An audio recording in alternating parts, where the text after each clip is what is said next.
Ciao amici, negli ultimi tempi ho avuto la necessità di effettuare delle registrazioni dello schermo per mostrare alle persone che mi seguono, comunque a degli amici che me l'hanno richiesto, come è possibile fare alcune determinate operazioni con il computer.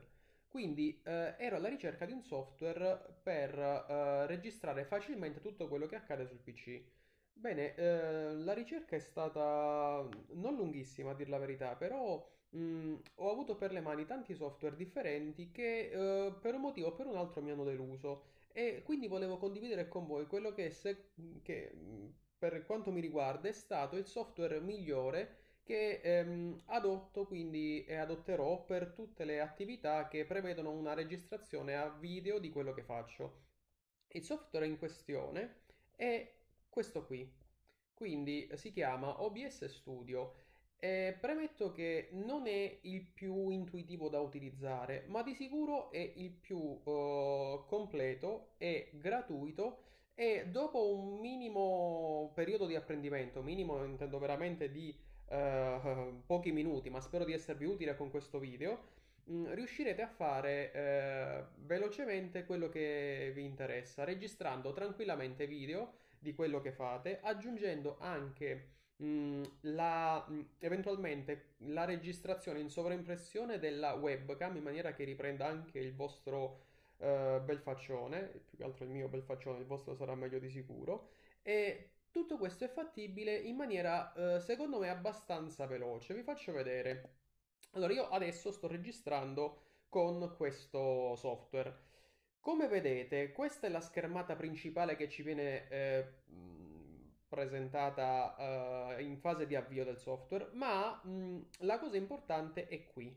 È in questa che è la sezione relativa alle fonti che dovranno essere utilizzate per registrare il video. Ora, prima operazione da fare è effettivamente quindi aggiungere le fonti che vogliamo, dalle quali vogliamo registrare. Personalmente di sicuro mi serviva il video, quindi quello che viene qui è evidenziato come cattura dello schermo e come vedete io ho una cattura dello schermo, un dispositivo di cattura video che è la webcam e un altro che è la cattura dello schermo ridotto, l'ho chiamata. Vi spiego un po' di differenze. In primis vi faccio vedere come si aggiungono queste fonti. Basta premere il tasto più da qui e si sceglie che cosa. Nel mio caso, cattura dello schermo, ma come vedete ci sono un sacco di alternative, tra cui cattura del dispositivo video, questa è la webcam, piuttosto che una pletora di altre possibilità, però adesso mi limito a quelle che ho utilizzato io perché non saprei darvi troppi dettagli di tutto il resto.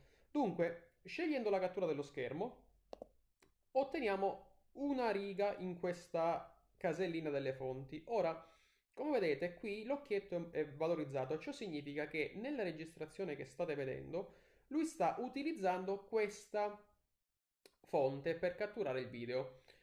Volendo posso aggiungere anche un'altra fonte, però quella dello schermo ridotto non la aggiungerei perché in pratica che cos'è lo schermo ridotto? È lo stesso schermo con una dimensione di schermo zoomata su un particolare.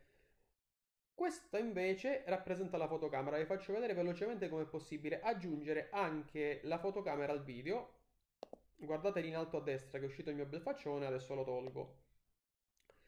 Allora, dicevamo, queste varie impostazioni permettono vi faccio vedere un po' come funziona, di catturare il video da una determinata fonte, ma è possibile anche modificare come viene registrato questo video, cioè rispetto a quello che vedete adesso, che è la dimensione standard del video che permette di catturare tutto lo schermo, io posso anche effettuare una trasformazione di quello che sto riprendendo, per esempio, vi faccio vedere, ruotando di 90 gradi. Quindi in questo caso vedrete che il video è registrato, ha subito una modifica. Stessa cosa, lo rimetto a posto. È possibile effettuare uno spostamento di quella che è l'area oggetto di ripresa. Provo a spostarla, provo a rimetterla a posto. Tutto questo è fattibile utilizzando questo software che è completamente gratuito.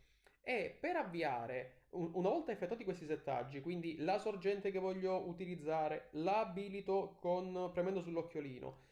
Ah, un'altra cosa, verifico che l'audio sia buono per la ripresa. Questo ve lo dico perché nella configurazione di default l'audio è troppo alto, quindi vedete che il mixer audio, che adesso grosso modo sta intorno alla metà di questa barra, inizialmente aveva un volume più alto e arrivava spesso in zona rossa, quindi distorceva troppo. Dunque, effettuate queste configurazioni iniziali, è sufficiente premere un tastino che adesso mi mostra il termine della registrazione. Quando non state chiaramente facendo la registrazione, permette di avviare la registrazione. A registrazione, diciamo, terminata, è sufficiente premere di nuovo, in questo caso la scritta termina registrazione, e verrà creato un file all'interno della vostra cartella video, quindi la cartella di sistema video, vedrà l'aggiunta di un file che ha la registrazione di quello che avete combinato e che avete registrato.